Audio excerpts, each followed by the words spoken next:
अपना मन कैसे बनावे परमात्मा कहते हैं, पक्षी घाला आलना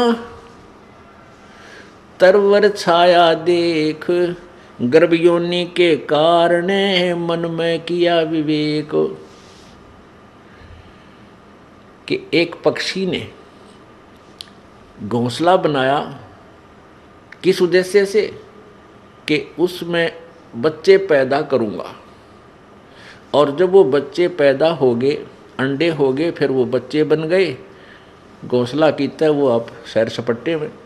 तो ये मकान क्या है, ये तो एक घोंसला है अपने इस भक्ति रूपी बच्चों को अपना पूरा करके यहाँ से चलेंगे।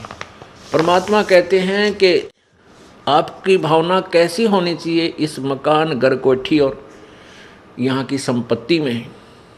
जैसे पक्षी बन रम्या और संध्या ले विश्राम, प्रात समय उड़ जात है सो कहिए नी काम। जैसे पक्षी सारा दिन वन में मस्ती मारता है, इधर उधर दौड़ता है, फल फ्रूट खाता है, और शाम हो जाती है, संध्या हो जाती है, किसी वृक्ष पर बैठ जाता है और रात पूरी करी, सुबह उड़कर चला जाता। उस वृक्ष से उसका कोई लिंक नहीं, रात रात काटनी थी। तो ये आपका एक जीवन जो है समझ लो एक रात्रि है। आपने यहाँ अपनी या रात पूरी करनी है, सुबह उठते ही, सुबह कब होगा जब जीवन छूट जाएगा, तो फिर चले जाएंगे यहाँ, इधर ध्यान नहीं रहेगा, हमारी इच्छा नहीं। इच्छा कब ना रहेगी, उस समय नहीं रहेगी जब हमें अपना अगले ठिकाने का 100% विश्वास हो जाएगा कि जो साधना जो भक्ति में कर रहा हूँ ये मुझे वहाँ स्थान देगी। फिर इधर झांक कर नहीं देखेंगे चाहे 6 कोठी हो तेरी, इसमें इच्छा नहीं रहेगी। ये एक विधि है परमात्मा के पास जाने की, और जब तक इच्छा मरेगी नहीं, पार तो नहीं हो सकते, लेकिन जैसी भक्ति आपने कर्म की है इनका फल अवश्य मिलेगा। तो वो फल जैसे आप भक्ति कर रहे हो ठीक ढंग से लगे भी हो और इच्छा मरी नहीं, अंत समय में या जैसे भी आप भावना जरूर रहेगी।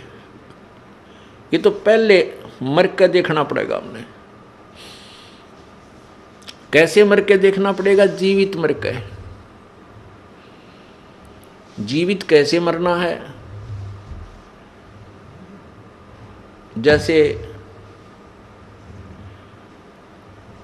आप काम छोड़, आप यहाँ आते हो भक्ति परमात्मा की सत्संग सुनने के लिए, तो एक विचार बनावा मन में कि इस जीवन का सफ़र, इस जीवन का एंड, अंत ना जाने कहाँ हो जा। परमात्मा की वाणी है, कबीरा कहाँ गर्भियो ये काल गह कर केश, ना जाने कित मारेगा तुझे के घर के परदेश। इस बात ने याद रखे कि ना जाने ये काल तेरे बाल पकड़ के खींच कर ले जाएगा, और ना बेरा कित मारेगा परदेश में या घर मरेगा, नो बिना बेरा तेरी मृत्यु कहाँ होगी। अब बहुत से उदाहरण हैं, उनको याद करके डर लगना चाहिए भगत को। अब ताजे ताजे उदाहरण बहुत हैं इस तरह की जो मृत्यु होती है। हरियाणा के 2 कैबिनेट मिनिस्टर थे अभी 4 वर्ष पहले, 4.5 वर्ष पहले, और शपथ लिया उन्हें भी मेरे ख्याल 10 से 5 दिन हुए थे, और बहुत पैसे वाले थे, और एक मिनिस्टर, और उसकी क्या तमन्नाएं थी, एक ही हेलीकॉप्टर में दोनों की मृत्यु होगी। अब आगे क्या हुआ वो तो प्रभु जाने। उसके बाद अभी तुरंत मध्य प्रदेश के एक, वो आंध्र प्रदेश के मुख्यमंत्री जी हेलीकॉप्टर में पता नहीं कहाँ मृत्यु हुई, और 3 दिन के बाद उनकी के शव का पता लगा वो वहाँ पड़ा है। तो पुण्यात्माओं, इसको अब भक्तों को ये नो जीवित मरना पड़ेगा। कि आप जब सत्संग या भक्ति की तरफ चलते हो, भगवान का भजन करना चाहते हो, तो जीवित मरना होगा। आप जब सत्संग की तरफ चलते हो, गुरुदेव के यहाँ आते हो 1 दिन 2 दिन के लिए, तो आपसे घर उस समय छूटेगा जब आप जीवित मर जाओगे। ये सोच लेना कि आज मैं मर गया और 2 दिन के लिए आपकी मृत्यु, मान लीजिए मृत्यु तो होनी है, ये तो अंडरस्टूड है, यूनिवर्सल ट्रूथ है, ये तो बिल्कुल सच्चाई है, मृत्यु होगी। और इसका ये भी नहीं पता कब हो जाए। और यदि भक्ति पूरी ना हुई, हम धर्म कर्म कोई बना नहीं, तो वो जीवन व्यर्थ गया, चाहे लाख वर्ष जी ले। तो ये सोच ले कि भी आज मैं 2 दिन खातिर मर गया। अगर परमानेंट मर जावा, सदा के लिए मर गया, मृत्यु होगी, तो फिर कौन करेगा उस काम को जिसके लिए तो भक्ति नहीं छोड़ना चाहता। ये सोचता है कि मेरा कार्य बिगड़ जाएगा, मुझे हानि हो जाएगी, और परमानेंट मर गया, फिर क्या होगा? फिर तो उसको आके संभाल ही नहीं सकता। 2 दिन के लिए मर ले, मर गया मतलब भाई चलो, चाहे कुछ भी नुकसान हो पीछे, और वापस आकर के उस नुकसान जो हो, वैसे तो परमात्मा नहीं होने दिया करते। जब दृढ़ विश्वास होगा, आप खड़े हो जाएंगे, आपके घर के सारे काम को संभालेंगे। परंतु आप ये सोच कर चलो कि आज मेरी मृत्यु होगी, 2 दिन मर गया मैं, 3 दिन के लिए मर गया, तो वापस आकर कम से कम उस बिगड़े हुए ने फिर ठीक तो कर लेंगे, और फिर साथ भगवान की पावर होगी, भगवान की शक्ति हमारे साथ होगी, तो वो और शीघ्र ठीक होगा। आपको मान ले 10,000 का नुकसान हो गया, और जब भगवान पर विश्वास है और भक्ति मार्ग पर आप दृढ़ हो, आपके मन मानो 50,000 का लाभ कर दिया भगवान। तो इसीलिए तो परमात्मा की तलाश करते हैं। और जब परमात्मा हमारे कैसा घसियारा हो, तो फिर उसने क्यों तलाश करें? क्या आवश्यकता है फिर उसके पीछे दौड़ धूप करने की? इसलिए ढूंढते हैं कि हम उसके लिए नहीं, अपने कल्याणार्थ। कितना दयालु है भगवान, कल्याण हम अपना करावे, वो हमारे घर के बच्चों की रखवाली वो आप करे। कितना दयालु है। हम घर पर बैठे रहें और सारा नुकसान हो जाए, जब क्या कर ले। जींद में एक पूरा परिवार गर्मियाँ के दिन में ऊपर सोवा छत पे, नीचे ताला तोड़ के 5 लाख का सामान निकाल ले गए, बर्तन भी उठा ले गए, सुबह रोटी पाउंड आटा भी कौन पाया। बताओ, तो सारा परिवार वहाँ था और खूब रखवाले थे, ईब कर ले क्या करेगा। तो पुण्यात्माओं, इन पॉइंटों को अपने पल्ला गांठ ला लिया करें। जब ये भक्ति होगी ना, बालका का खेल नहीं है ये। और परमात्मा कहते समझा है तो सिर धर पाऊं और बहर नहीं रे ऐसा दाओ। जब तेरे आगे समझ में कि तो काम करे, पीछा छूटेगा। इस जन्म में कर ले, चाहे किसी और जन्म में कर लिए, कभी मनुष्य जीवन मिला, ये तो आपने करना पड़ेगा, या ट्रेनिंग, यो कोर्स पूरा करना पड़ेगा, और फिर सदा के लिए सुखी होंगे। अपना एक सतलोक स्थान है, वो शाश्वतम स्थानम।